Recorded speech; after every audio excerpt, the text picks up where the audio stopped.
हरे हरे हरे कृष्ण कृष्ण कृष्ण हरे हरे हरे राम राम राम हरे हरे हरे कृष्ण कृष्ण कृष्ण हरे हरे हरे राम राम राम हरे हरे हरे कृष्ण कृष्ण कृष्ण हरे हरे हरे राम राम हरे हरे हरे कृष्ण कृष्ण कृष्ण हरे हरे हरे राम राम हरे हरे हरे कृष्ण कृष्ण कृष्ण हरे हरे हरे राम राम हरे हरे हरे कृष्ण कृष्ण कृष्ण हरे हरे हरे राम राम हरे हरे हरे कृष्ण माता जी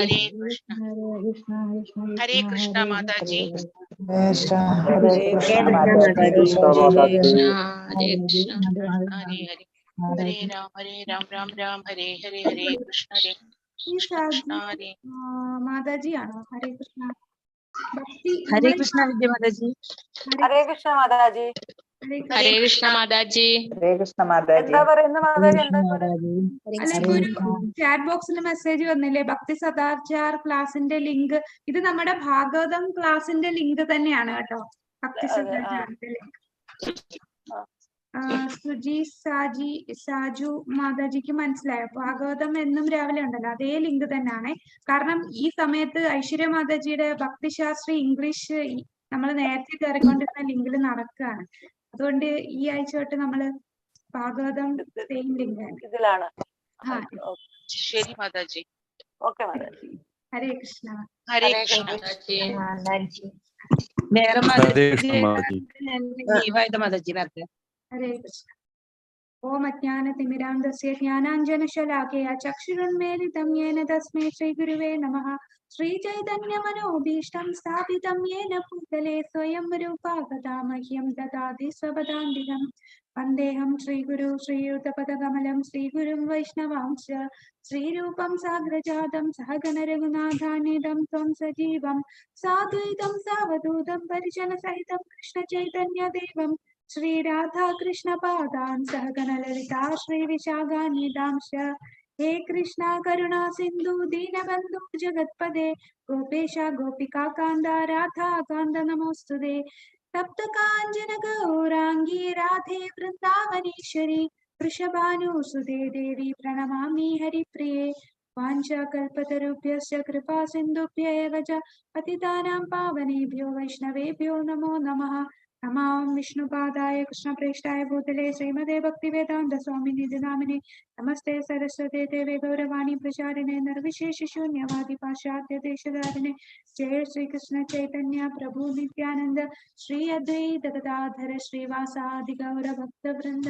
हरे कृष्णा कृष्ण कृष्ण हरे हरे हरे राम राम राम हरे हरे हरे कृष्ण कृष्ण कृष्ण हरे हरे हरे राम राम हरे हरे हरे कृष्ण कृष्ण कृष्ण हरे हरे हरे राम राम हरे हरे ഹരേ കൃഷ്ണ.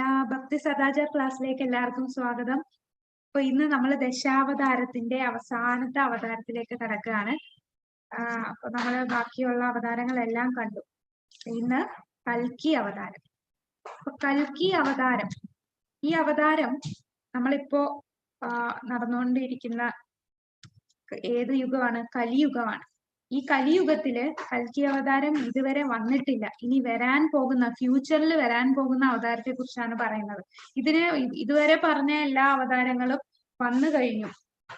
ബുദ്ധ അവതാരവും വന്നു കഴിഞ്ഞു. കലിയുഗത്തിലുള്ള അവതാരം തന്നെയാണ് ബുദ്ധാവതാരം, അതും വന്നു കഴിഞ്ഞു. അപ്പൊ കൽക്കി അവതാരം ഇനി വരാൻ പോവുകയാണ്.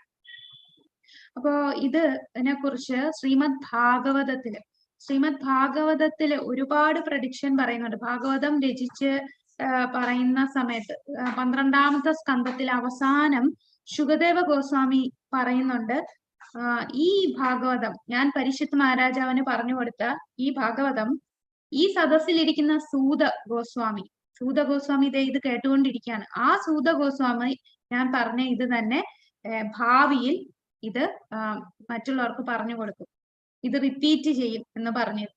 അതേപോലെ തന്നെ നൈമിഷാരണ്യത്തില്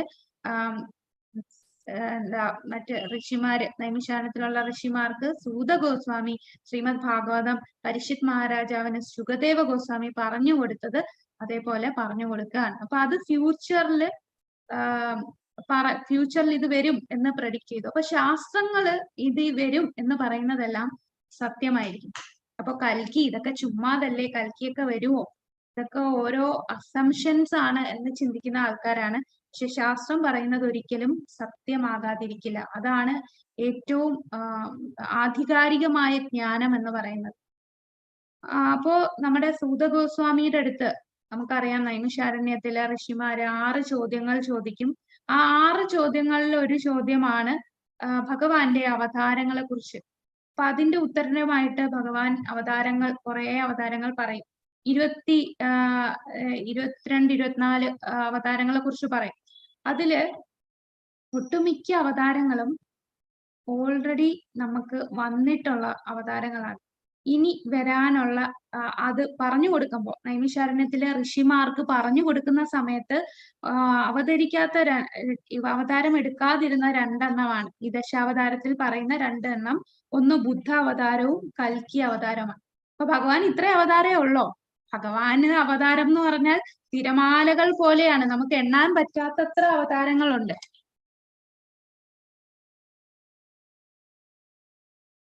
ഓക്കെ, എണ്ണാൻ പറ്റാത്തത്ര അവതാരങ്ങളുണ്ട്. നമ്മുടെ ജയദേവ ഗോസ്വാമികൾക്ക് ഇഷ്ടപ്പെട്ട ആ 10 അവതാരങ്ങൾ പറയുന്നു. ശ്രീമദ് ഭാഗവതത്തില് കുറച്ച് അവതാരങ്ങളെ കുറിച്ച് പറയുന്നു. പക്ഷെ അത് മാത്രമല്ല ഭഗവാന്റെ അവതാരങ്ങൾ, അല്ലെ? അപ്പൊ ഓരോ യുഗത്തില് ഇങ്ങനെ അവതാരങ്ങൾ ഭഗവാൻ എടുക്കും. നമ്മള് ഇപ്പോ കലിയുഗത്തിലാണ്. ഈ കലിയുഗത്തിൽ ഭഗവാൻ അവതരിക്കുന്നതാണ് ഒന്ന് ബുദ്ധ അവതാരം, കൽക്കി അവതാരം. എന്നാൽ ഇത് 2 ഉള്ളോ? വേറെ ആരാണ് ഭഗവാൻ ഇതിനു മുമ്പ് വന്നു? 500 വർഷങ്ങൾക്ക് മുമ്പ് ആരായിട്ടാണ് ഭഗവാൻ വന്നത്? ചൈതന്യ മഹാപ്രഭുവായിട്ടും ഭഗവാൻ വന്നു, അല്ലെ? ഇപ്പൊ ഇനി വരാൻ പോകുന്നത് കൽക്കി അവതാരമാണ്. അപ്പൊ ഈ ഓരോ യുഗത്തിനും യുഗസന്ധ്യകൾ കാണും. യുഗസന്ധ്യ എന്ന് പറഞ്ഞാൽ ഇപ്പൊ സമയം. സന്ധ്യ എന്ന് പറഞ്ഞാൽ എന്താണ്? ഇപ്പൊ ഇരുട്ടും ഈ വെളിച്ചത്തിനും ഇടയ്ക്കുള്ള ആ ഒരു സമയം. അതായത് സന്ധ്യ ആകാറായി എന്ന് പറയുമ്പോൾ പകൽ ആ ഒരു ഇപ്പോ രാവിലെ ഒരു സന്ധ്യയുണ്ട്, വൈകിട്ട് സന്ധ്യയുണ്ട്, ത്രിസന്ധ്യ, 3 സന്ധ്യകളുണ്ട്. അതില് രാവിലത്തെ സന്ധ്യ എന്ന് പറയുന്നത് എന്താണ്? നമ്മള് സന്ധ്യ എന്ന് പറയുന്ന വൈകിട്ട് മാത്രമേ അതിനെ സന്ധ്യ എന്ന് പറയുന്നുള്ളൂ. ശരിക്കും സന്ധ്യ എന്ന് പറഞ്ഞാൽ ഒരെണ്ണത്തിൽ നിന്ന് മറ്റൊന്നിലോട്ട് മാറുന്ന ആ ഒരു സമയം, ആ ഒരു ടൈം പീരീഡാണ്. അതായത് രാവിലെ 48, സൂര്യൻ ഉദിക്കുന്നതിന് 48 മിനിറ്റ് മുമ്പും സൂര്യൻ ഉദിച്ചതിന് ശേഷമുള്ള 24 മിനിറ്റും, അതായത് ആ 72 മിനിറ്റ് അതൊരു സന്ധ്യയാണ്. 72 മിനിറ്റ്, അതിൽ 48 മിനിറ്റ് സൂര്യൻ ഉദിക്കുന്നതിന് മുമ്പ്, 24 മിനിറ്റ് സൂര്യൻ അസ്തമിച്ചതിന് ശേഷം. അതേപോലെ വൈകിട്ടുള്ള സന്ധ്യ എന്ന് പറഞ്ഞാൽ സൂര്യൻ ഈ വെളിച്ചമുള്ള സൂര്യൻ അസ്തമിക്കാറായി, അപ്പൊ അപ്പോഴുള്ള 48 മിനിറ്റ്, പിന്നെ സൂര്യൻ അസ്തമിച്ചതിന് ശേഷമുള്ള മിനിറ്റ്, അത് മറ്റൊരു സന്ധ്യ. അതേപോലെ യുഗങ്ങൾക്കും സന്ധ്യയുണ്ട്. അതായത് കലിയുഗം കഴിഞ്ഞാൽ അടുത്ത എന്താ വരേണ്ടത്? കലിയുഗം കഴിഞ്ഞാൽ അടുത്ത വരേണ്ട എന്താണ്? സത്യയുഗം. അതെ, സത്യയുഗം. അപ്പൊ കലിയുഗത്തിന് തൊട്ടു മുമ്പ് ഏത് യുഗമായിരുന്നു? കലിയുഗത്തിന് മുമ്പുള്ള യുഗമായിരുന്നു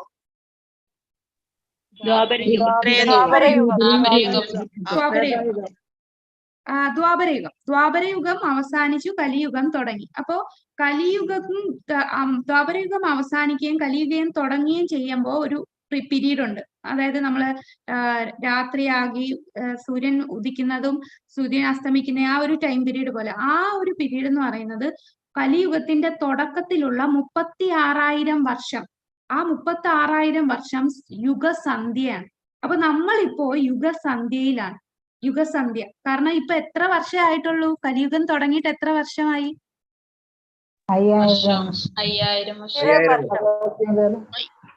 അതെ, 5000 വർഷം. 5000 വർഷത്തിൽ 5000 സംതിങ് ആയി. അപ്പൊ 5000 വർഷം ആയതേ ഉള്ളൂ.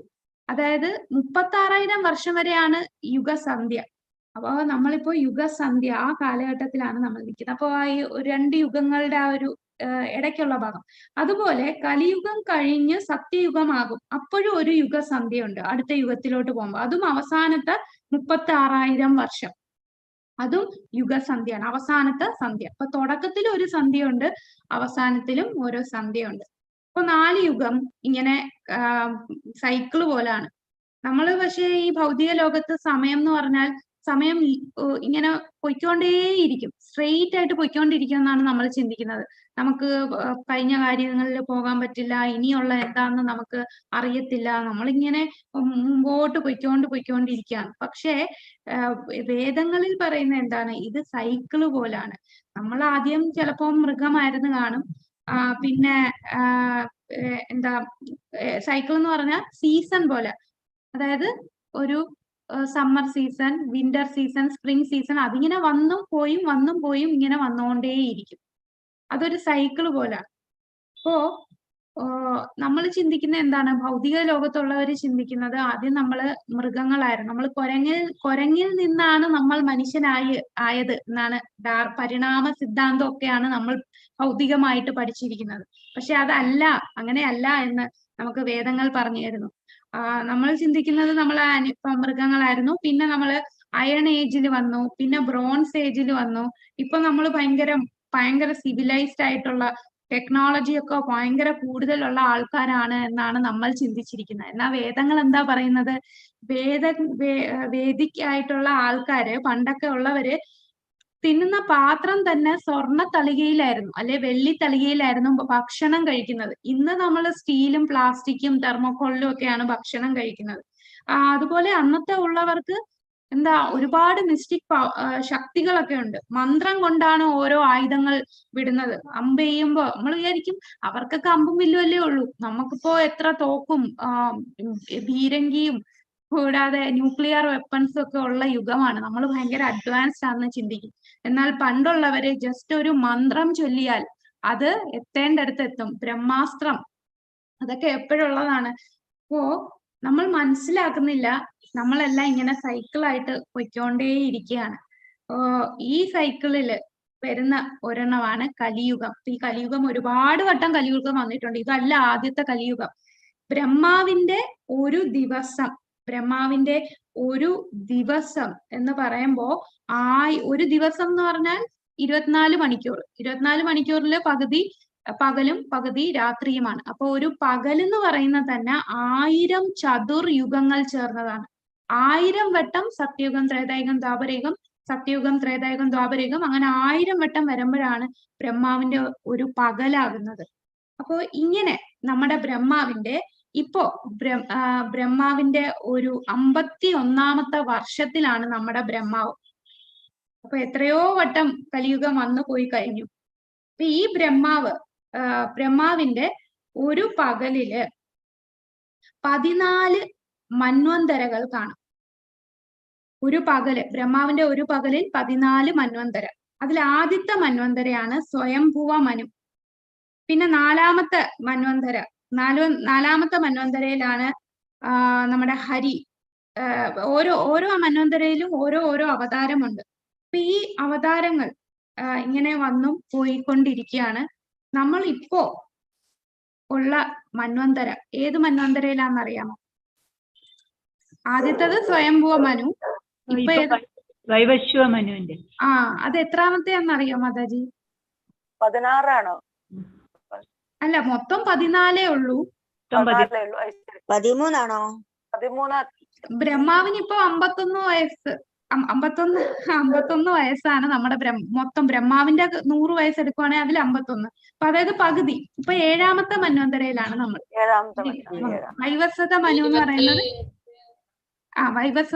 പറയുന്നത് 7ാമത്തെ മന്വന്തരയാണ്. അപ്പൊ ഓരോ മന്വന്തര എന്ന് പറഞ്ഞാൽ 71 യുഗങ്ങളാണ്. 71 ദിവ്യ യുഗങ്ങൾ ചേർന്നതാണ് ഒരു മന്വന്തര എന്ന് പറയുന്നത്. അപ്പൊ ഒന്ന് ആലോചിച്ച് നോക്കുക, ഇത്രയും വലിയ, നമുക്ക് ചിന്തിക്കുന്നതിനപ്പുറമുള്ള കാൽക്കുലേഷൻ ആണ് നടക്കുന്നത്. അപ്പൊ അതില് ഒരു കുറച്ച് സമയമാണ് നമ്മളുടെ കലിയുഗം. കലിയുഗത്തിന്റെ ഡ്യൂറേഷൻ എത്രയാണ്? കലിയുഗം മൊത്തം എത്ര വർഷമുണ്ട് കലിയുഗം? 48 ലാഖ് എത്ര? 4,32,000. 4,32,000 വർഷമാണ് കലിയുഗം. 4,32,000 വർഷത്തില് 5000 വർഷം കഴിഞ്ഞു. അപ്പൊ ബാക്കി എത്രയാണ്? നമുക്ക് 4,27,000 വർഷം ഇനി കിടക്കുകയാണ് കലിയുഗം തീരാനായിട്ട്. അങ്ങനെ ഈ കലിയുഗം ഈ കലിയുഗത്തില് നമ്മുടെ ചൈതന്യ മഹാപ്രഭു വന്നു, കൂടാതെ ബുദ്ധൻ വന്നു, ഇനി കൽക്കി വരാനിരിക്കുകയാണ്. അപ്പൊ വേദങ്ങളെല്ലാം നമുക്ക് ഫ്യൂച്ചറിനെ കുറിച്ച് പറഞ്ഞു തരുന്നുണ്ട്. ഫ്യൂച്ചർ എന്താണ് എന്ന് വേദങ്ങൾ കൊണ്ട് മനസ്സിലാക്കണം. കാരണം മനുഷ്യന്റെ ചിന്തകൾ എന്ന് പറഞ്ഞാൽ, മനുഷ്യൻ എന്ന് പറഞ്ഞാൽ 4 ഡിഫക്ട്സ് ചേർന്നതാണ് മനുഷ്യൻ. അപ്പൊ അവര് ചിന്തിക്കുന്ന പോലെ ഒന്നും നടക്കണമെന്നില്ല. അപ്പൊ ഇന്നത്തെ ആൾക്കാർക്ക് ചില ആൾക്കാർ പറയും ഞാൻ കൽക്കിയാണ്, ഞാൻ കൽക്കി അവതാരമാണ് എന്ന് പറഞ്ഞ് വരുന്ന ചില ആൾക്കാരുണ്ട്.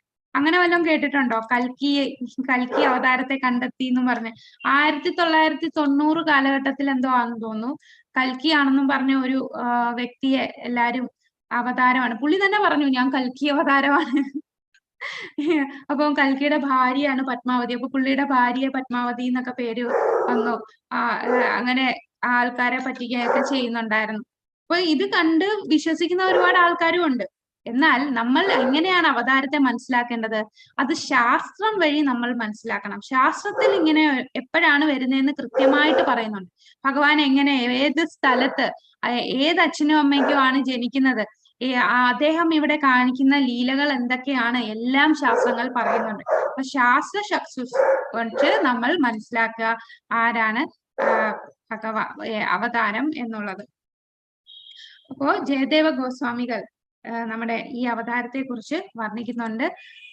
പിന്നീട് ഈ അവതാരത്തിന് കൂടുതൽ വർണ്ണിക്കുന്നത് ശ്രീമദ് ഭാഗവതത്തില് 12ാമത്തെ സ്കന്ധത്തിലാണ് നമ്മുടെ ഈ അവതാരത്തെ കുറിച്ച് പറയുന്നത്.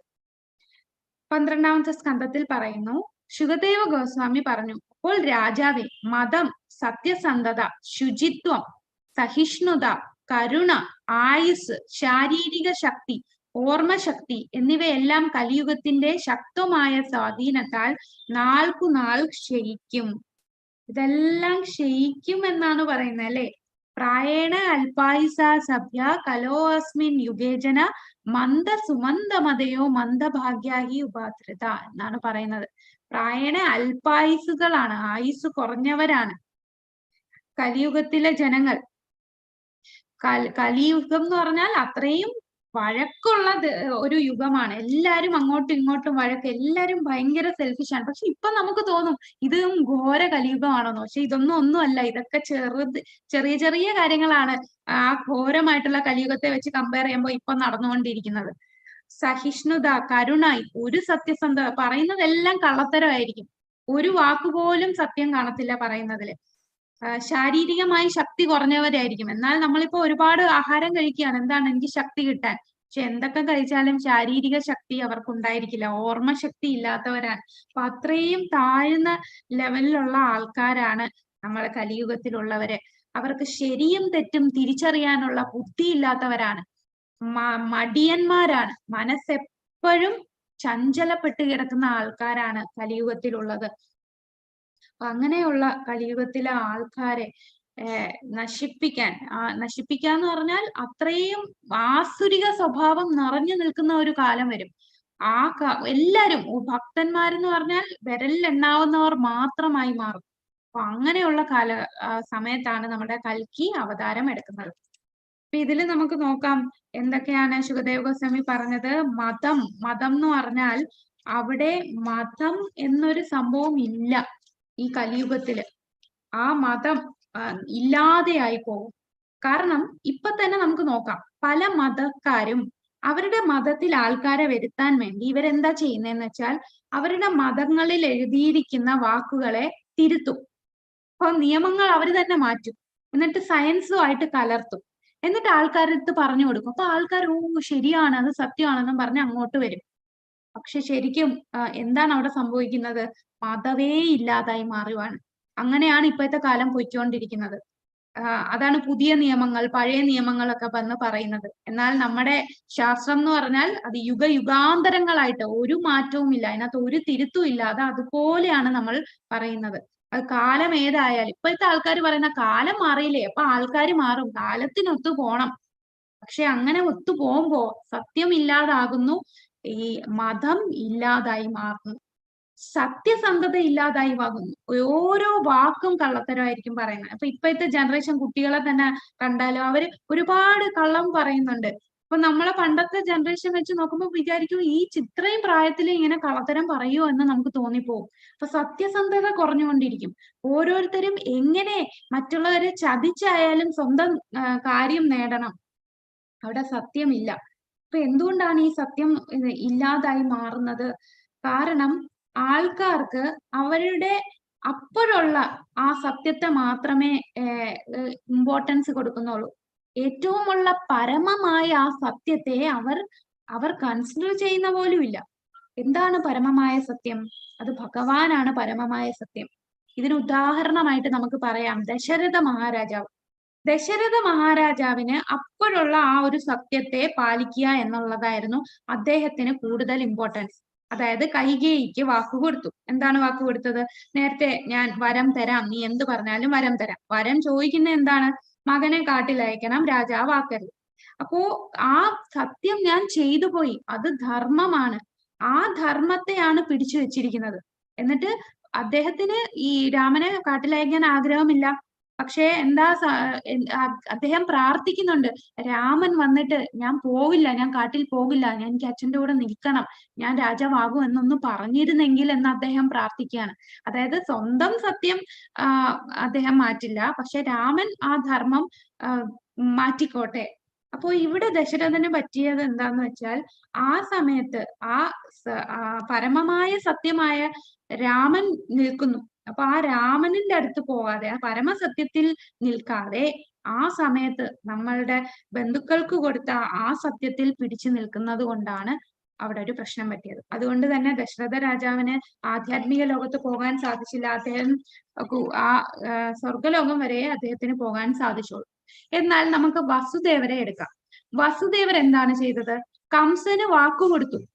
തന്റെ ബന്ധു ഭാര്യ സഹോദരൻ കംസന് വാക്കുകൊടുത്തു. എന്താ സത്യം ചെയ്തത്? ജനിക്കുന്ന എല്ലാ കുട്ടികളെയും ഞാൻ കൊണ്ടുതരാന്ന് പറഞ്ഞു.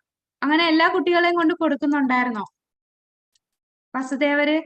കുട്ടികൾ ജനിച്ച ഉടനെ എല്ലാരെയും കൊണ്ട് കൊടുത്തോ? ഇല്ല, കൊടുത്തില്ല. എത്ര കൃഷ്ണനെ അവിടുന്ന് മാറ്റിയായിരുന്നു. അതാണ്, ബാക്കി എല്ലാരെയും കൊടുത്തു, കൃഷ്ണനെ മാറ്റി. കൃഷ്ണനെ മാത്രം മാറ്റി. അതെ, ആ കൃഷ്ണന്റെ കാര്യം വന്നപ്പോ ആ സത്യത്തെ അങ്ങ് മാറ്റി. അദ്ദേഹം കംസന് കൊടുത്ത കാരണം അദ്ദേഹം ഏത് സത്യത്തിന്റെ കൂടാണ്? പരമമായ സത്യം. ഭഗവാനാണ് പരമമായ സത്യം. അദ്ദേഹം ആരും അറിയാതെ കൃഷ്ണനെ ഗോകുലത്തിലാക്കി. എന്നിട്ട് അവിടുന്ന് പെൺകുഞ്ഞിനെ കൊണ്ടുവന്നു. ഭാര്യയ്ക്ക് പോലും അറിയില്ല. അങ്ങനെ 11 വർഷം അദ്ദേഹം അത് പറയാതിരുന്നു. അപ്പൊ ആ പരമസത്യമാണ് ഏറ്റവും വലുതെന്ന് മനസ്സിലാക്കുന്നില്ല. നമ്മൾ ബന്ധങ്ങൾക്ക് കൊടുത്ത സത്യത്തിനാണ് വില കൽപ്പിക്കുന്നത്. ആ സത്യത്തിന് വില കൽപ്പിക്കുന്നത് കൊണ്ടാണ് സത്യസന്ധത ഇല്ലാതായി മാറുന്നത്. അപ്പോ അതുകൊണ്ട് തന്നെ വസുദേവർ എവിടെയാണ്? ഭഗവാന്റെ ഗോലോക വൃന്ദാവനത്തില് ഭഗവാന്റെ പിതാവായിട്ട് എപ്പോഴും വാഴുന്നു. അപ്പൊ ആ ഒരു സത്യം, ഈ ബന്ധനത്തിലുള്ള സത്യം എന്ന് പറഞ്ഞാൽ അത് മാറിക്കൊണ്ടിരിക്കും. സാഹചര്യം സമയം അനുസരിച്ച്. അത് ആ സാഹചര്യത്തിൽ ഞാൻ സത്യം ചെയ്തു, പക്ഷെ ഇപ്പൊ എന്റെ സാഹചര്യം മാറി. അപ്പൊ ആ പണ്ട് നമ്മൾ നല്ല സമ്പത്തൊക്കെ ഉള്ളപ്പം ആർക്കെങ്കിലും വാക്ക് കൊടുത്ത് കാണും, ഞാൻ നിനക്ക് അത് തരാം ഇത് തരാം എന്നൊക്കെ പറഞ്ഞ് വാക്ക് കൊടുക്കും. പിന്നെ സാഹചര്യം മാറും. സാഹചര്യം മാറിയപ്പോ കയ്യില് അത്രയും സമ്പത്തില്ല, അപ്പൊ ഞാൻ എങ്ങനെ ആ വാക്ക് പാലിക്കുക? അപ്പൊ അത് മാറിക്കൊണ്ടിരിക്കും. പക്ഷേ ആ പരമമായ സത്യം അതൊരിക്കലും മാറില്ല. അതായിരിക്കണം നമ്മളുടെ ജീവിതത്തിലെ ഏറ്റവും വലിയ സത്യം. നമ്മൾ ഭഗവാന്റെ അംശമാണ്, ഭഗവാന്റെ സേവകരാണ്. നമ്മൾ ജീവിതത്തിൽ ചെയ്യുന്ന എന്തും അത് ഭഗവാന് വേണ്ടി, ആ പരമസത്യത്തിന് വേണ്ടി ആയിരിക്കണം. അതാണ് നമ്മള് ഒരു ജാർ എടുക്കുമ്പോ വലിയ കല്ലുണ്ട്, കൊച്ചു കല്ലുണ്ട്, മണ്ണുണ്ട്. നമ്മൾ ആദ്യം ഏതായിരിക്കും ഇടേണ്ടത്? വലിയ കല്ലാണോ മണ്ണാണോ ഇടേണ്ടത്? കൊച്ചു കല്ലുകളാണോ? വലിയ കല്ലുകൾ. മണ്ണല്ലേ മാതാജി? മണ്ണല്ലേ കല്ലുകൾ ഇട്ടത്? വലിയ കല്ലുകൾ മാതാജി. കല്ലുകൾ ഇടണം. വലിയ കല്ലുകളാണ്. കാരണം ഒന്ന് ആലോചിച്ച് നോക്കിയേ, ഒരു ജാർ എടുത്തു, വലിയ കല്ലിട്ടു, പിന്നെ കൊച്ചു കല്ലുകൾ ഇട്ടാലും ആ വലിയ കല്ലുകളുടെ ഇടയ്ക്ക് ചെറിയ ഗ്യാപ്പ് ഉണ്ടല്ലോ, അവിടെ പോകും. മണ്ണാണെങ്കിലോ, മണ്ണിന് ഇച്ചിരി സ്ഥലം മതി, അവിടെ എവിടെയൊക്കെ ചെറിയ ഗ്യാപ്പ് ഉണ്ടെങ്കിൽ അതിനകത്തൂടൊക്കെ ഊർന്നങ്ങ് പൊയ്ക്കോളും. അപ്പൊ എല്ലാം ആ ജാറില് നിൽക്കും. പക്ഷെ ആദ്യം നമ്മൾ മണ്ണിട്ടാലോ, ആ മണ്ണ് കുറെ ഭാഗം കവർ ചെയ്തു, പിന്നെ നമ്മൾ വലിയ കല്ലിട്ടാൽ മണ്ണിന്റെ മോളിലേ വലിയ കല്ല് നിൽക്കൂ. ആ വലിയ കല്ലുകൾ ഇനിയും ബാക്കി വരും, ആ ജാറിന്റെ അകത്ത് നിൽക്കില്ല. അതേപോലാണ് നമ്മുടെ ജീവിതത്തിലെ ആ വലിയ കല്ലുകളാണ് നമ്മൾ ആ പരമമായ സത്യവുമായിട്ട് കണക്ട് ചെയ്യേണ്ടത്. നമ്മൾ നാമം ജപിക്കുക, ഭഗവാൻ ആരതി ചെയ്യുക, ഭഗവാനെ റിലേറ്റ് ചെയ്ത് നമ്മളുടെ സാധന, അതിനാണ് നമ്മൾ ഫസ്റ്റ് പ്രയോറിറ്റി കൊടുക്കേണ്ടത്. ബാക്കി ഉള്ളതാണ് നമ്മളുടെ എന്താണ് ബാക്കി നമ്മളുടെ വീട്ടുകാര്യങ്ങൾ, അതെല്ലാം നമ്മുടെ ആ ചെറിയ കല്ലുകളാണ്, അതൊക്കെ അതിനകത്ത് കയറിക്കോളും. ഈ വലിയ സത്യം നമ്മൾ ചെയ്തു കഴിഞ്ഞാൽ ബാക്കിയെല്ലാം നമ്മളെ കയ്യിൽ വരും. പിന്നെ ഈ മണ്ണെന്ന് പറയുന്നത് നമ്മൾ ഷോപ്പിങ്ങിന് പോവുക, അല്ലെ വേറെ എവിടെയെങ്കിലും ഒക്കെ എന്തെങ്കിലും ആവശ്യത്തിന് പോവുക, അതൊക്കെ നമുക്ക് പിന്നെയും മാറ്റി വെക്കാവുന്ന കാര്യങ്ങളാണ്. എന്നാൽ ആ പരമസത്യം അതൊരിക്കലും നമ്മൾ മാറ്റി വെക്കാൻ പറ്റാത്തതാണ്. ശുചിത്വം എന്ന് പറയുമ്പോൾ കുളിക്കുന്ന കാര്യം 2-3 ദിവസം കൂടുമ്പോഴാണ് ഇപ്പൊ കുളിക്കുന്നത്. ഇനി കുറെ നാളൂടെ കഴിയുമ്പോ കുറെ സ്പ്രേ മാത്രം അടിച്ചാൽ മതി, കുളിക്കേ ഇല്ല. അങ്ങനെയുള്ള ഒരു സ്ഥിതിയിലേക്ക് വന്നുകൊണ്ടിരിക്കുകയാണല്ലേ. അപ്പൊ ശുചിത്വം ഇല്ല. സഹിഷ്ണുത, കരുണ, ഒന്നും സഹിക്കാനുള്ള ശക്തിയില്ല. ഒരു ചെറിയ കാര്യം മതി. ഇപ്പൊ നമ്മൾ ബസ്സിലൊക്കെ പോവുകയാണെങ്കിൽ അറിയാതെ ആരെങ്കിലും ഒന്ന് ചവിട്ടിപ്പോയാൽ അപ്പൊ കിടന്ന് ഭയങ്കരമായിട്ട് ഷൗട്ട് ചെയ്ത് നിങ്ങൾ തന്നെ ചവിട്ടി. കാരണം അത് അവർക്കും അറിയാം ബസ്സാണ്, ഒരുപാട് റഷാണ്, അപ്പൊ അറിയാതെ ചവിട്ടി പോകുന്നത്. അതുപോലെ സഹിക്കാൻ പറ്റാത്ത ആൾക്കാരാണ്. അപ്പൊ എന്തുകൊണ്ടാണ് അവരുടെ മനസ്സിന് ഈ ചെറിയ ചെറിയ കാര്യം പോലും സഹിക്കാൻ പറ്റാത്തത്? കാരണം അവരുടെ മനസ്സിനെ ശുദ്ധീകരിക്കാനായിട്ട് ശ്രമിച്ചിട്ടില്ല. അപ്പൊ ഈ കലിയുഗത്തിൽ എന്ന് പറയുമ്പോ കലിയുഗത്തിന്റെ അങ്ങ് ഇപ്പം നമ്മളൊക്കെ ഭാഗ്യം ചെയ്തവരാണ്. കാരണം കലിയുഗത്തിലുള്ള ഗോൾഡൻ ഏജ് ആണ് 10,000 വർഷം. ചൈതന്യ മഹാപ്രഭു വന്നത് തൊട്ടുള്ള 10,000 വർഷം, 500 വർഷമായിട്ടേ ഉള്ളൂ. ഈ 10,000 വർഷം ഭാഗ്യം ചെയ്ത ആൾക്കാരാണ്. കാരണം ആ വരുന്നവർക്ക് ഇപ്പൊ ഭക്തി, ചൈതന്യ മഹാപ്രഭുവിന്റെ ആ പ്രീച്ചിങ്, നമ്മളെ പ്രഭുപാദരുടെ പുസ്തകങ്ങൾ ഈ 10,000 വർഷം വരെ നിലനിൽക്കും. ആ സമയത്ത് വരുന്നവർക്ക് ഈ ശാസ്ത്രങ്ങളും വേദങ്ങളും ഒക്കെ മനസ്സിലാക്കി ഭഗവത് ധാമത്തിൽ പോകാൻ സാധിക്കും. എന്നാൽ അത് കഴിഞ്ഞാൽ ഈ പുസ്തകങ്ങളൊന്നും കാണില്ല, എല്ലാം നശിക്കും. കാരണം കൂടുതൽ എയ്ത്തിസ്റ്റുകളായിരിക്കും, അങ്ങനെയുള്ള മെന്റാലിറ്റി ഉള്ള ആൾക്കാരായിരിക്കും ആ സമയത്ത് വരിക. അപ്പൊ ഇപ്പൊ ഉള്ള ആൾക്കാർക്ക് ഇങ്ങനെ കുറെ ജ്ഞാനം കിട്ടുന്നത് കൊണ്ട് അവരുടെ മനസ്സ് ശുദ്ധീകരിക്കാൻ വരാൻ പറ്റും, ഈ കലിയുഗ ധർമ്മം ചെയ്യാനൊക്കെ സാധിക്കും. അപ്പോ ഈ സഹന ശക്തി ഇല്ലാത്തതിന് കാരണം അവരുടെ മനസ്സിനെ ശുദ്ധീകരിക്കാൻ പറ്റുന്നില്ല. അപ്പോ മനസ്സ് എപ്പോഴും ഇങ്ങനെ ചാഞ്ചാടിക്കൊണ്ടിരിക്കും. ചെറിയ ചെറിയ കാര്യങ്ങളിലൊക്കെയാണ് മനസ്സ് നോക്കിക്കൊണ്ടിരിക്കുന്നത്. എന്നാൽ ഒരു ഭക്തന്റെ മനസ്സെന്ന് പറഞ്ഞാല് ശാസ്ത്രങ്ങൾ പറയുന്നു, ഭക്തന്റെ മനസ്സ് ഒരു അഗാധമായ കടല് പോലാണ്. കടലിന്റെ അങ്ങേ അടിത്തട്ടിലുള്ള കടല് പോലാണ്. അപ്പൊ അടിത്തട്ടിൽ എന്ന് പറഞ്ഞാൽ അവിടെ വെള്ളമെല്ലാം ഇങ്ങനെ സ്റ്റില്ലാണ് അടിത്തട്ടില്. എന്നാ കടലിന്റെ മോളിലോ അലകളും കാറ്റും മഴയൊക്കെ കാരണം ഭയങ്കര ഓളവും അലകളും തിരമാലയും ഒക്കെ ഉള്ള സ്ഥലമാണ് കടലിന്റെ മോൾത്തട്ട്. അപ്പൊ ഈ തിരമാലകൾ ഉള്ള പോലെയാണ് നമ്മൾ ആധ്യാത്മികമായി ബന്ധിക്കപ്പെടാത്ത ആൾക്കാരുടെ മനസ്സ്. അവരുടെ മനസ്സ് അങ്ങോട്ടും ഇങ്ങോട്ടും ചഞ്ചലപ്പെട്ടുകൊണ്ടേയിരിക്കും. ഇപ്പൊ കണ്ടില്ലേ, ഒത്തിരി കുട്ടികൾക്ക് ഹൈപ്പർ ആക്റ്റീവ് സിൻഡ്രോം ആണ്. അതായത് 2 മിനിറ്റ് അവർക്ക് മനസ്സ് ഒരു കാര്യത്തിൽ ഏകാഗ്രതമായിട്ട് ഇരിക്കാൻ പറ്റില്ല.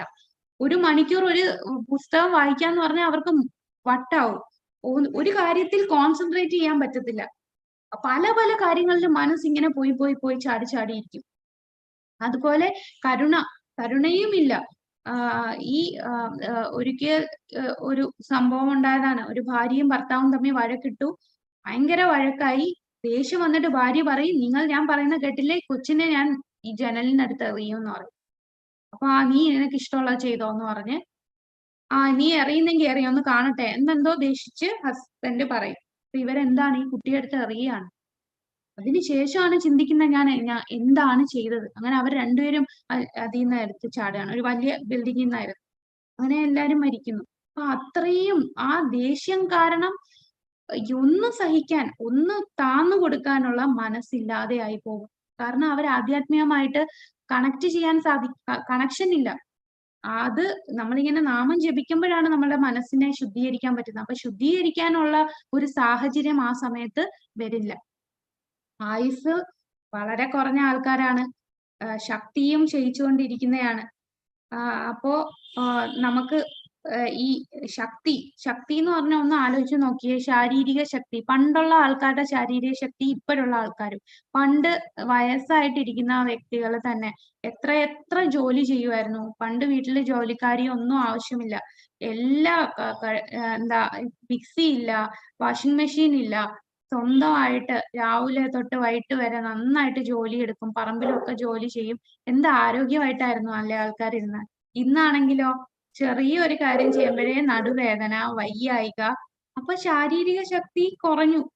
ഇപ്പൊ എന്ന് പറഞ്ഞാൽ കൂടുതലും ഫാസ്റ്റ് ഫുഡും കടയിൽ നിന്നും ഭക്ഷണം കഴിച്ചു. അവര് പറയുന്നത് എന്താണ്, എന്നാലേ ശക്തി കിട്ടൂ, പ്രോട്ടീൻ കിട്ടൂ, ന്യൂട്രീഷ്യൻസ് കിട്ടൂ. എന്നിട്ട് ശക്തി എവിടെ പോയി?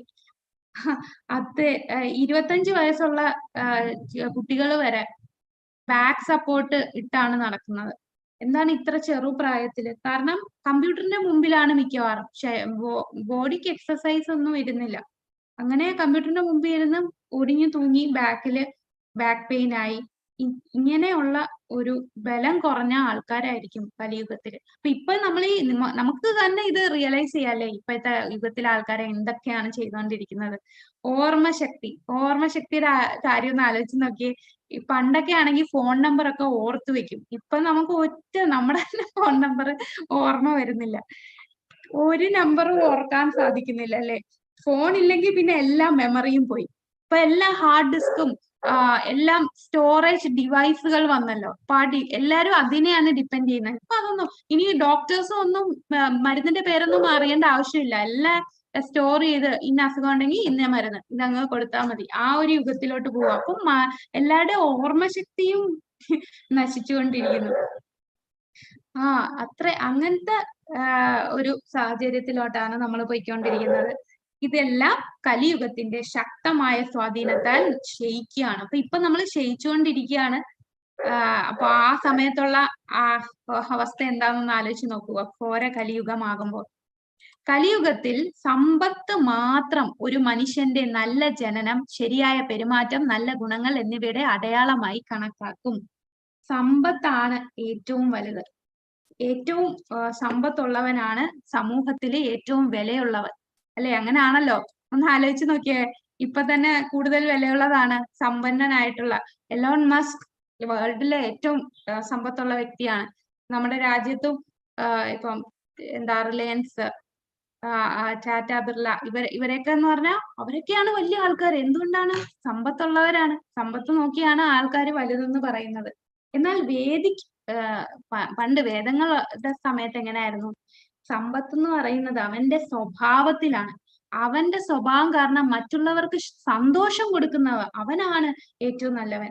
ഇപ്പൊ ബ്രാഹ്മണന്മാര് ഒരിക്കലും പണം എടുക്കില്ല. അവരെല്ലാം പറഞ്ഞ് മറ്റുള്ളവർക്ക് പഠിപ്പിച്ചു കൊടുക്കുകയാണ് ചെയ്യുന്നത്. എന്നാൽ ബ്രാഹ്മണന്മാരെ സംരക്ഷിക്കുന്നത് രാജാക്കന്മാരാണ്. അപ്പൊ രാജാക്കന്മാര് ബ്രാഹ്മണരെ സംരക്ഷിക്കുന്നതുകൊണ്ട് ബ്രാഹ്മണർക്ക് പൈസയുടെ ആവശ്യമില്ല. അവർക്ക് ആവശ്യത്തിനുള്ളത്, അവർക്ക് ഇങ്ങനെ അമിതമായിട്ടുള്ള ആവശ്യങ്ങളൊന്നുമില്ല, ജീവിച്ചു പോകാനുള്ള കാര്യം. പിന്നെ അവര് വേദങ്ങൾ പഠിച്ച് മറ്റുള്ളവർക്ക് പറഞ്ഞു കൊടുക്കും. അപ്പൊ കൂടുതൽ ആൾക്കാർക്ക് സന്തോഷം പകരുകയും അറിവ് പകരുകയും ആ വർണ്ണാശ്രമം എല്ലാം പാലിച്ചുകൊണ്ടിരുന്ന ഒരു ആ യുഗം മാറിയിട്ടാണ് ഇപ്പൊ സമ്പത്താണ് ഒരു ജനതയുടെ ഏറ്റവും നല്ല മനുഷ്യൻ എന്ന് പറയുന്നത്.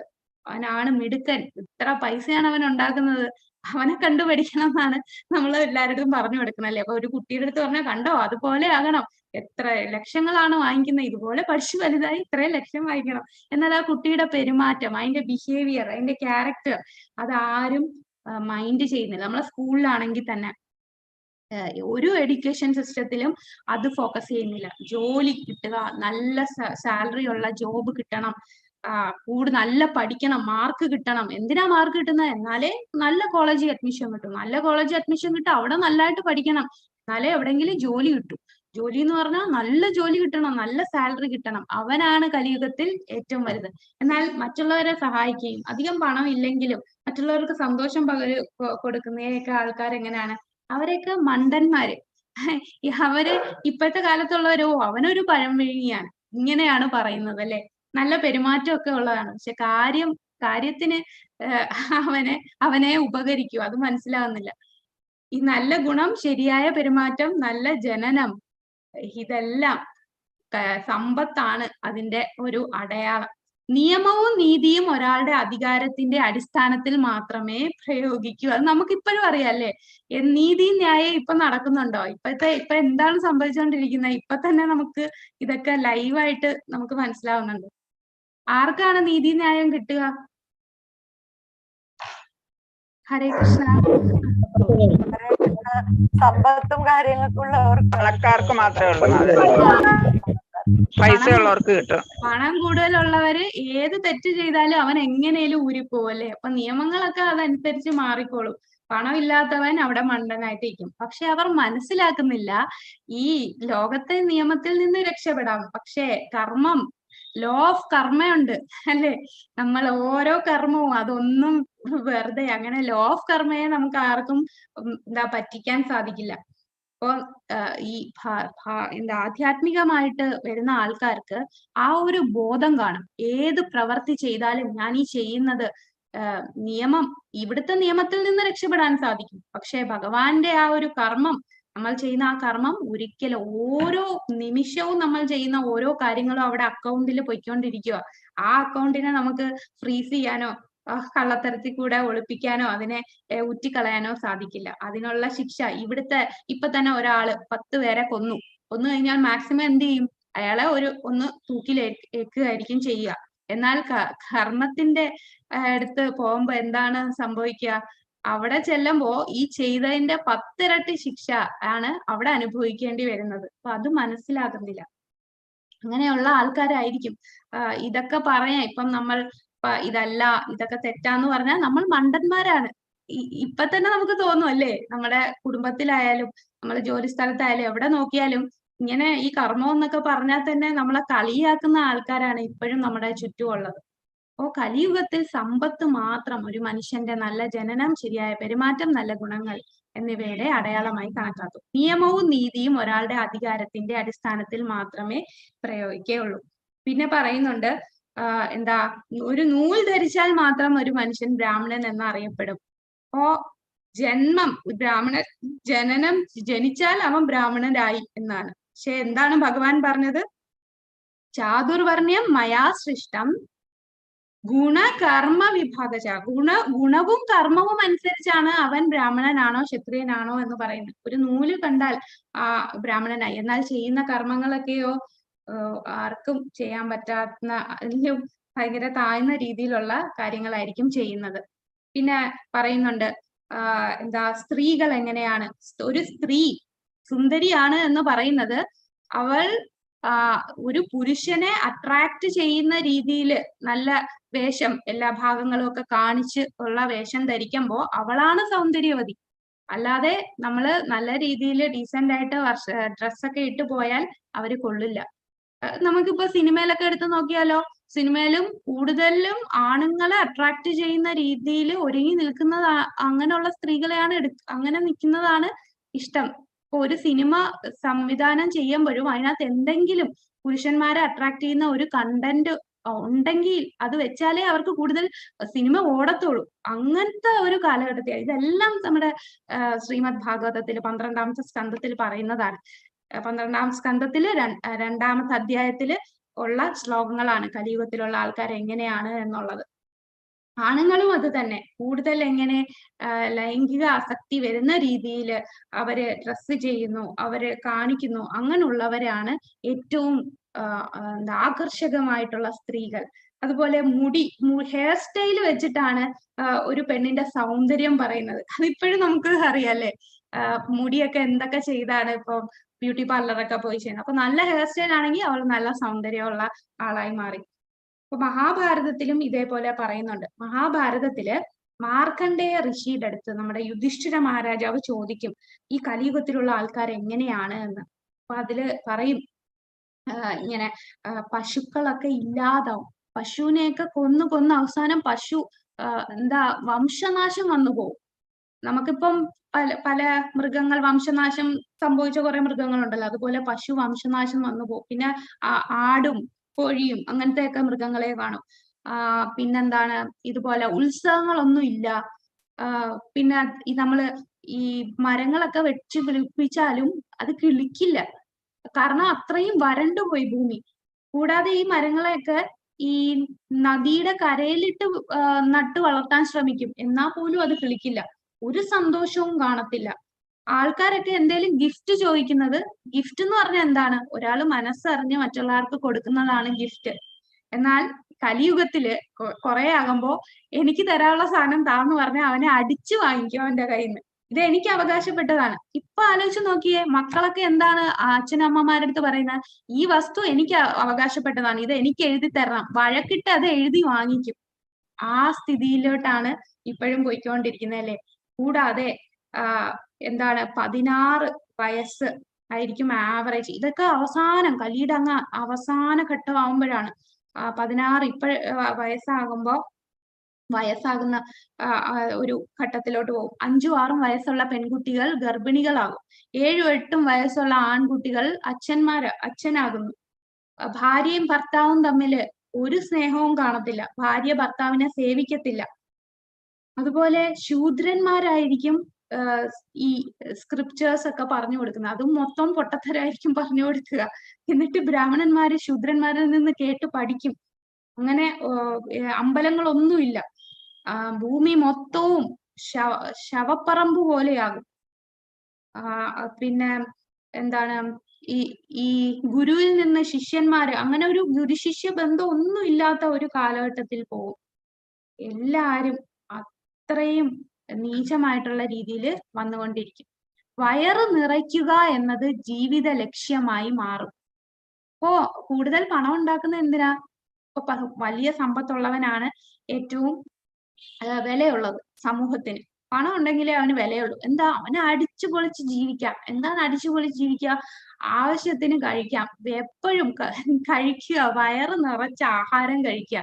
ഇപ്പൊ ഒരു പുതിയ ഹോട്ടൽ തുടങ്ങി. ഇപ്പൊ ട്രിവാൻഡ്രത്ത് ഒരു KFC വന്നപ്പോ, അതുപോലെ ഉള്ള എന്തേലും ഹോട്ടൽ വന്നാൽ ആൾക്കാരൊക്കെ ഭയങ്കര ക്യൂ ആയി, അവിടെ എല്ലാം ട്രാഫിക് ആയി. അത്രയും വയറ് നിറയ്ക്കുക, അതാണ് ജീവിത ലക്ഷ്യം. അതൊക്കെ ഒരു ക്രെഡിറ്റ് ആണ് അവർക്ക്. ഞാൻ ഇന്ന അടുത്ത് പോയോ, ഞാൻ ഇന്ന ഷോപ്പിങ്ങിന് പോയി, അവിടുന്ന് ഒരു പുതിയ ഹോട്ടൽ വന്നിട്ടുണ്ട്, അവിടെ നല്ല ടേസ്റ്റി ഫുഡാണ്, അവിടെ പോയി കഴിക്കാം. അപ്പൊ അതാണ് മനസ്സുഖം. വയറ് നിറയ്ക്കുക എന്നത് ജീവിത ലക്ഷ്യമായി മാറും. കുടുംബം പുലർത്താൻ കഴിയുന്നവർ ഒരു വിദഗ്ധനായി കണക്കാക്കപ്പെടും. അപ്പൊ കുടുംബത്തെ പുലർത്തുന്ന ആൾക്കാരാണ്. നിനക്ക് കുടുംബമൊക്കെ പുലർത്താൻ പറ്റുമോ? അതൊക്കെ അത്ഭുതകരമായിട്ടിരിക്കും. എന്നാൽ എല്ലാരും അവനവന്റെ കാര്യം നോക്കുകയാണ്. കുടുംബത്തിലുള്ള ആൾക്കാർ എന്തേലും അവന്റെ സന്തോഷത്തിനെതിരായിട്ട് നിന്നാൽ സാക്രിഫൈസ് എന്ന ഒരു സംഭവം ഇല്ല. അതൊക്കെ അപൂർവമായിട്ടേ കാണും.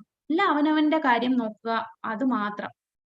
പ്രശസ്തിക്ക് വേണ്ടി മാത്രം മതത്തിന്റെ തത്വങ്ങൾ പാലിക്കപ്പെടും. അപ്പൊ പ്രശസ്തി കിട്ടാൻ വേണ്ടി മതതത്വങ്ങൾ ഒരുപാട് എന്താണ്, നമുക്ക് തന്നെ അറിയാം, ഒരുപാട് കപട സന്യാസിമാര് പ്രശസ്തി കിട്ടും. പ്രശസ്തിക്ക് വേണ്ടി വലിയ വാക്കുകളൊക്കെ പറഞ്ഞ് സന്യാസിമാരാകും. പക്ഷെ അതിന്റെ കൂടെ എന്താണ് ചെയ്യുന്നത്? വേറെ പല അരുതാത്ത കാര്യങ്ങളും ചെയ്തുകൊണ്ടിരിക്കും. ഭൂമി അഴിമതിക്കാരായ ഒരു ജനതയാൽ തിങ്ങി നിറയുമ്പോൾ ഏതെങ്കിലും സാമൂഹിക വർഗത്തിൽപ്പെട്ടവർ സ്വയം ശക്തനാണെന്ന് കാണിക്കുന്നവർക്ക് രാഷ്ട്രീയ അധികാരം ലഭിക്കും. മൊത്തം അഴിമതിയാണല്ലോ ഇപ്പോഴും, നമുക്ക് അങ്ങനെ ആണല്ലോ, എല്ലായിടത്തും അഴിമതിയാണ്. എന്നാൽ അഴിമതി കാണിക്കാൻ കേമനായിട്ടുള്ളവനായിരിക്കും രാഷ്ട്രീയത്തിൽ കയറുന്നത്. അവനായിരിക്കും അധികാരം ലഭിക്കുക. എല്ലാരെയും നിയന്ത്രിക്കാൻ പറ്റുന്ന വാക്കുകൾ, അതും പറയുന്നുണ്ട്, വാക്കുകൾ കൊണ്ട് അമ്മാനമാടാൻ പറ്റുന്നവൻ, അവനാണ് വലിയ ബുദ്ധിമാന്മാർ. പറയുന്നതൊന്നും സത്യമാകണമെന്നില്ല, പക്ഷെ കേൾക്കുന്നവരെ സുഖിപ്പിക്കുന്ന രീതിയിൽ വാക്കുകൾ കൊണ്ട് വാക്ചാബല്യം ഉള്ളവനാണ് ഏറ്റവും പണ്ഡിതൻ. അത് നമുക്കിപ്പോഴും കാണാം. ഇപ്പോ ഏതെങ്കിലും ഒരു TV പ്രോഗ്രാം എടുത്താലും എങ്ങനെ ഇപ്പൊ ട്രോളുകളൊക്കെ ഭയങ്കര അട്രാക്ട്, കാരണം അവന് വാക്കുകൾ കൊണ്ട് എല്ലാം കണക്ട് ചെയ്യാൻ പറ്റുന്നുണ്ട്. TV പ്രോഗ്രാം എടുത്താലും കൗണ്ടർ അടിക്കാൻ പറ്റുന്നവൻ, അവൻ ഭയങ്കര ബുദ്ധിമാനാണ്. ആരെങ്കിലും എന്തെങ്കിലും പറഞ്ഞാൽ അതിന് തിരിച്ച് മറുപടി കറക്റ്റ് ആയിട്ട് വാക്കുകൾ കൊണ്ട് പറയുമ്പോൾ, ആ വാക്കുകളിനെ അന്ന് ട്വിസ്റ്റ് ചെയ്ത് കൊള്ളുന്നിടത്ത് രീതിയിലൊക്കെ പറയുമ്പോൾ അവൻ ബുദ്ധിമാനാണ്. ആ കൗണ്ടർ ചെയ്യാൻ പറ്റുന്നവനാണ് ബുദ്ധിമാൻ. എന്നാൽ ഒന്നും പറയാതെ സത്വഗുണത്തിൽ സാത്വികനായിട്ട് നിൽക്കുന്നവനോ അവൻ വെറും പഴം വിഴുങ്ങിയാണ്, അവൻ എന്തിനെ കൊള്ളാം. ഇതാണ് ഈ കാലഘട്ടമാണ് ഇങ്ങനെ പറയുന്നത്. എല്ലാം കലിയുഗത്തിലുള്ള ആൾക്കാര്. അതാണ് ശരി ഏത് തെറ്റേതെന്ന് തിരിച്ചറിയാൻ പറ്റാത്ത ഒരു കാലഘട്ടത്തിലുള്ള ആൾക്കാരാണ് കലിയുഗത്തിലുള്ളത്. ശരിയെ തെറ്റായിട്ടും തെറ്റ് ശരിയായിട്ടും കാണുന്ന ആൾക്കാരാണ് കലിയുഗത്തില്. സാധാരണ കള്ളന്മാരെക്കാൾ മെച്ചമായി പെരുമാറാത്ത ദയാലുവും കരുണയില്ലാത്തവനുമായ ഭരണാധികാരികൾക്ക് അവരുടെ ഭാര്യമാരും സ്വത്തുക്കളും നഷ്ടപ്പെട്ടാൽ പൗരന്മാർ മലകളിലേക്കും കാടുകളിലേക്കും പലായനം ചെയ്യും. അപ്പൊ ഇങ്ങനെയും ചെയ്യുമായിരിക്കും. ഇപ്പൊ എവിടെയും ഓടിപ്പോകും. ഇതിന് ഭാര്യമാര് എന്തേലും എല്ലാം നഷ്ടപ്പെട്ടു കഴിഞ്ഞാൽ അവിടെ നിന്ന് ഒളിച്ചോട്ടമാണ്. എന്താ സാധാരണ കള്ളന്മാരെക്കാൾ മെച്ചമായി പെരുമാറാത്ത ദയാലുവും കരുണയും ഇല്ലാത്ത ഭരണാധികാരികൾ. ഇപ്പൊ ഭരണാധികാരികൾ ഒരുപാട് കാര്യങ്ങളൊക്കെ ചെയ്തു കൂട്ടി അവസാനം അവർക്കെല്ലാം നഷ്ടപ്പെടുമ്പോ കാടുകളിലും മലകളിലും പലായനം ചെയ്യുന്നു. പട്ടിണിയും അമിത നികുതിയും മൂലം ബുദ്ധിമുട്ടുന്ന ആളുകൾ ഇലകളും വേരും മാംസവും കാട്ടുതേനും പഴങ്ങളും പൂക്കളും വിത്തുകളും ഭക്ഷിക്കും. വരൾച്ചയാൽ അവ പൂർണ്ണമായും നശിച്ചു പോകും. ഒന്ന് ആലോചിച്ച് നോക്ക്, വരൾച്ചയാണ്. ഒന്നും കാരണം പ്രകൃതി വിരുദ്ധമായിട്ടാണ് ലോകം എല്ലാരും ചെയ്യുന്നത്. അപ്പൊ പ്രകൃതി കനിയില്ല. അതുകൊണ്ട് ഇലകളിലും വേരും മാംസവും കാട്ടുതേനും പഴങ്ങളും പൂക്കളും വിത്തുകളും ഒക്കെ ഭക്ഷിച്ച് ജീവിക്കും. അതും എന്താണ് വരൾച്ചയും കാരണം എല്ലാം നശിക്കുകയും ചെയ്യുന്നുണ്ട്. അപ്പോ ഇങ്ങനെ വരൾച്ച പൂർണ്ണമായി നശിപ്പിക്കുന്നു. കൂടാതെ തണുപ്പ്, കാറ്റ്, ചൂട്, മഴ, മഞ്ഞ് എന്നിവയാൽ പൗരന്മാർ വളരെയധികം കഷ്ടപ്പെടുന്നു. ഈ പറയുന്ന തണുപ്പ്, കാറ്റ്, ചൂട്, മഴ, മഞ്ഞ് ഇത് ഏത് തരം ക്ലേശമാണ്? 3 തരം ക്ലേശങ്ങളുണ്ട്. 3 തരം ക്ലേശങ്ങൾ ഏതൊക്കെയാണ്? ആദിഭൗതിക, ആധ്യാത്മിക. ആദിദൈവിക, ആദിഭൗതിക, ആധ്യാത്മിക. അപ്പൊ ഇതിൽ ഈ തണുപ്പ്, കാറ്റ്, ചൂട് ഏതിൽ വരും? ആദിദൈവികമാണോ ആധ്യാത്മികമാണോ?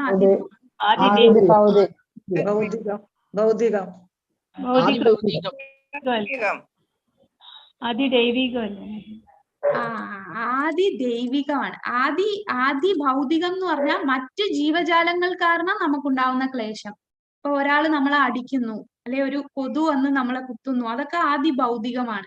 ഒരു പട്ടി വന്ന് നമ്മളെ കടിക്കുന്നു, അത് വേറൊരു ജീവജാലം കാരണം ഉണ്ടാവുന്നതാണ്. ആധ്യാത്മികം എന്ന് പറഞ്ഞാൽ നമ്മൾ തന്നെ നമ്മളുടെ മനസ്സുകൊണ്ട് ചിന്തിക്കുക, അല്ലെ നമ്മളാൽ തന്നെ നമുക്ക് എന്തെങ്കിലും ശാരീരികമായിട്ടോ മാനസികമായിട്ടോ വരുന്ന ബുദ്ധിമുട്ടുകളാണ് ആധ്യാത്മിക ക്ലേശം. എന്നാൽ ഈ പ്രകൃതിയിൽ ഉണ്ടാകുന്നത് നമുക്ക് നിയന്ത്രിക്കാനേ പറ്റാത്ത തണുപ്പ്, കാറ്റ്, ഇതിനൊന്നും നമുക്ക് കൺട്രോൾ ചെയ്യാൻ പറ്റില്ലല്ലോ. തണുപ്പ് വരരുത് എന്ന് ചിന്തിച്ചാൽ തണുപ്പ് വരാതിരിക്കോ? തണുപ്പ്, കാറ്റ്, ചൂട്, മഴ, മഞ്ഞ് ഇതെല്ലാം ആദിദൈവിക ക്ലേശമാണ്. ഈ ആദിദൈവിക ക്ലേശം അതിനാൽ അത് കാരണം ആൾക്കാർ വളരെയധികം കഷ്ടപ്പെടും. തണുപ്പൊന്നും സഹിക്കാൻ പറ്റില്ല. കാലം തെറ്റിയായിരിക്കും ഇതൊക്കെ വരുന്നത്. കറക്റ്റ് സമയത്ത് തണുപ്പും മഞ്ഞും ഒന്നും വരണമെന്നില്ല. കാരണം അതുപോലെ ഭൂമിയെ നശിപ്പിച്ചുകൊണ്ടിരിക്കുന്ന ആണ് ഈ സാമൂഹിക വിരുദ്ധരുടെ ഒരു വലിയ സമൂഹം ഉടലെടുത്തിരിക്കുകയാണ് കലിയുടെ അവസാനത്തില്. വഴക്കുകൾ, വിശപ്പ്, ദാഹം, രോഗം, കടുത്ത ഉത്കണ്ഠ എന്നിവയാൽ അവരെ കൂടുതൽ പീഡിപ്പിക്കും. കലിയുഗത്തിൽ മനുഷ്യരുടെ പരമാവധി ആയുസ് 50 വർഷമായിരിക്കും. ഇവിടെ 50 വർഷമായിരിക്കും എന്ന് പറയുന്നു. പക്ഷെ ഇത് ഒരു ആവറേജ് അവിടെ കുറച്ചുകൂടെ കലിയുടെ കുറെ വരുമ്പോഴാണ്. പക്ഷെ കലിയുടെ അവസാനം വരുമ്പോ 16 വയസ്സേ വരും. മഹാഭാരതത്തില് മാർക്കണ്ഡേയ ഋഷി പറയുന്നത് 16 പറയുന്നത്.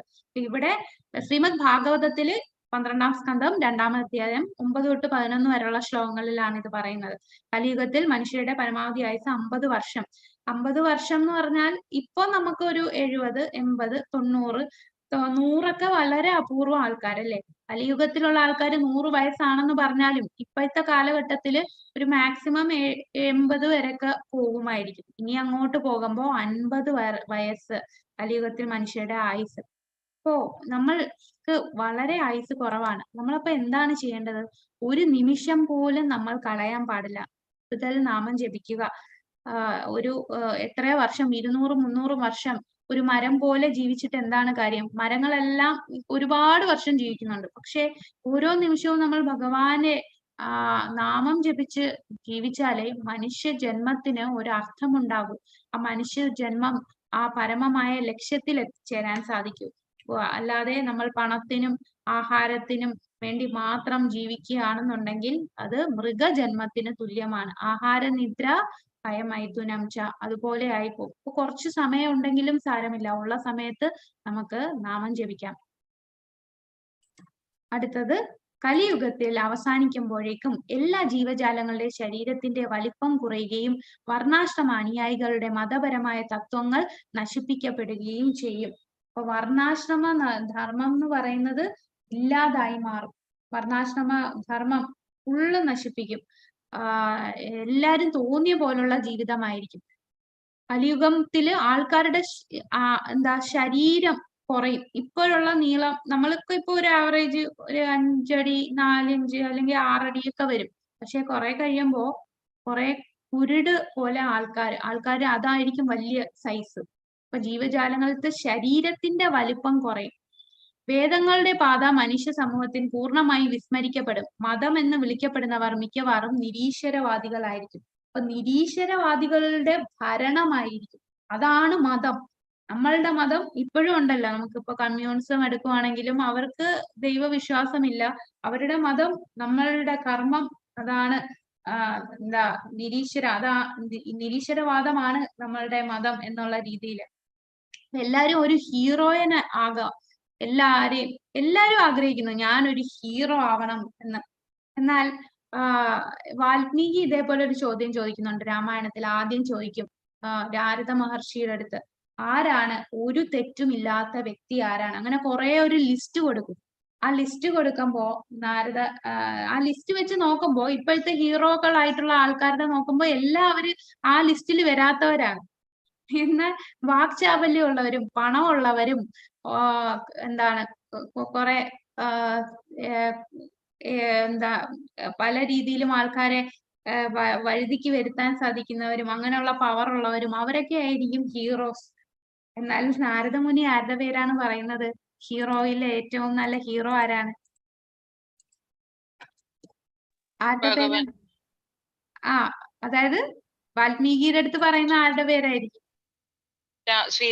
ശ്രീരാമചന്ദ്രൻ. അപ്പൊ ശ്രീരാമചന്ദ്രന്റെ പേര് പറയും. എന്നാൽ ഇപ്പോഴത്തെ സമൂഹത്തിലുള്ളവർക്ക് ശ്രീരാമൻ അല്ല ഹീറോ, ശ്രീരാമൻ എന്തോന്ന് ഇങ്ങനെയാണ് പറയുന്നത്. ഞാൻ ഇന്ന് തന്നെ കേട്ടതാണ്. രാവണനല്ലേ നമ്മളുടെ ഹീറോ? രാവണൻ എന്താണ് ചെയ്യുന്നത്?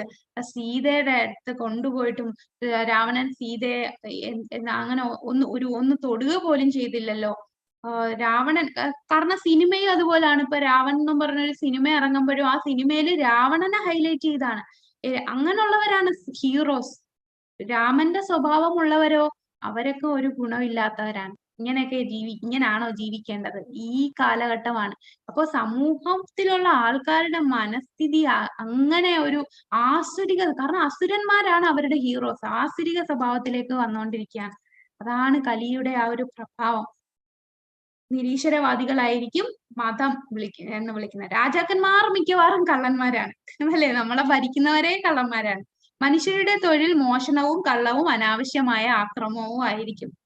എല്ലാരും തൊഴിൽ എന്ന് പറയുന്നത് മറ്റുള്ളവരെ നിന്ന് എങ്ങനെയെല്ലാം പിടിച്ചെടുക്കുക, ഓരോ ദിവസവും ആരെ പറ്റിക്കണം, ആരിൽ നിന്ന് മോഷ്ടിക്കണം എന്നുള്ള ചിന്തയോട് കൂടിയാണ് മുമ്പോട്ട് പോകുന്നത്.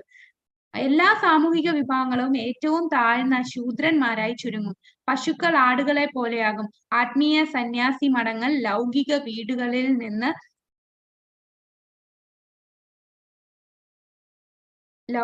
വീടുകളിൽ നിന്ന് വ്യത്യസ്തമായിരിക്കില്ല. അപ്പം ആത്മീയ സന്യാസി മഠങ്ങൾ എന്ന് പറഞ്ഞ ഒരു സാധാ വീട്, ലൗകികമായിട്ടുള്ള ജീവിക്കുന്ന ഒരു വീട് പോലെ ആവും. പശുക്കളെല്ലാം ഇല്ലാതാവും, വംശനാശം സംഭവിക്കും. ആടുകൾ ആയിരിക്കും പിന്നെ ഉണ്ടാകുക. കുടുംബ ബന്ധങ്ങൾ വിവാഹത്തിന്റെ ഉടനടി ബന്ധങ്ങളെക്കാൾ കൂടുതൽ നീണ്ടു നിൽക്കില്ല. വിവാഹ ബന്ധങ്ങൾ നമുക്കിപ്പോഴും നമ്മളെ സമൂഹത്തിൽ അങ്ങനെയല്ലോ. വിവാഹം കഴിച്ചു 2 മാസമൊക്കെ കഴിയുമ്പോഴേ ഡിവോഴ്സ് ആകും. അപ്പൊ കാരണം അവർക്ക് ഒന്നും സഹിക്കാനോ ഒന്നും അഡ്ജസ്റ്റ് ചെയ്യാനോ, എന്റെ ഇഷ്ടം അതാണ് ഏറ്റവും വലുത്, മറ്റുള്ളവരെ കുറിച്ച് ചിന്തിക്കുക പോലും ചെയ്യില്ല. ഒട്ടുമിക്ക ചെടികളും ഔഷധ സസ്യങ്ങളും ചെറുതായിരിക്കും. എല്ലാ മരങ്ങളും കുള്ളൻ സാമി മരങ്ങൾ എല്ലാം കൊച്ചായിരിക്കും. ഇപ്പോഴത്തെ കൊച്ചു ചെടികൾ എന്ന് പറയുന്നത് അതൊക്കെ മരങ്ങളായിരിക്കും. കാരണം ആൾക്കാരുടെ സൈസും കുറയുകയാണ്. അപ്പൊ ചെടിയുടെ സൈസിലായിരിക്കും ഓരോ മരങ്ങൾ. ചെടികളൊക്കെ വളരെ ചെറുതായിരിക്കും, സസ്യങ്ങളും ഒക്കെ. മേഘങ്ങൾ മിന്നൽ നിറഞ്ഞതായിരിക്കും. എല്ലാ മനുഷ്യരും കഴുതകളെ പോലെ ആയിത്തീരും. ആ സമയത്ത് അപ്പൊ ഇങ്ങനെയുള്ള സമയത്താണ് ആര് വരുന്നത്? നമ്മുടെ ഭഗവാൻ, പരമപുരുഷനായ ഭഗവാൻ ഭൂമിയിൽ പ്രത്യക്ഷപ്പെടും. ശുദ്ധമായ ആത്മീയ നന്മയുടെ ശക്തിയോടെ പ്രവർത്തിച്ചുകൊണ്ട് അവൻ ശാശ്വതമായ മതത്തെ രക്ഷിക്കും. അപ്പൊ ഭഗവാൻ വിഷ്ണു പരമപുരുഷനായി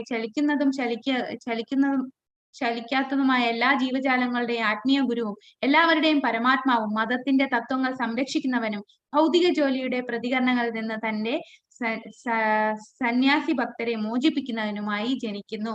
പരിത്രാണായ സാധൂനാം വിനാശായ ചതുഷ്കൃതാം ധർമ്മ സംസ്ഥാപനാർത്ഥായ സംഭവാമി യുഗേ യുഗേ.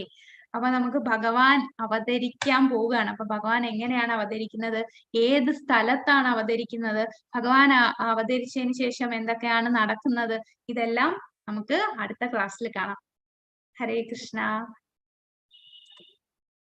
ഗ്രന്ഥരാജ് ശ്രീമദ് ഭാഗവതം കി ജയ്. ശ്രീല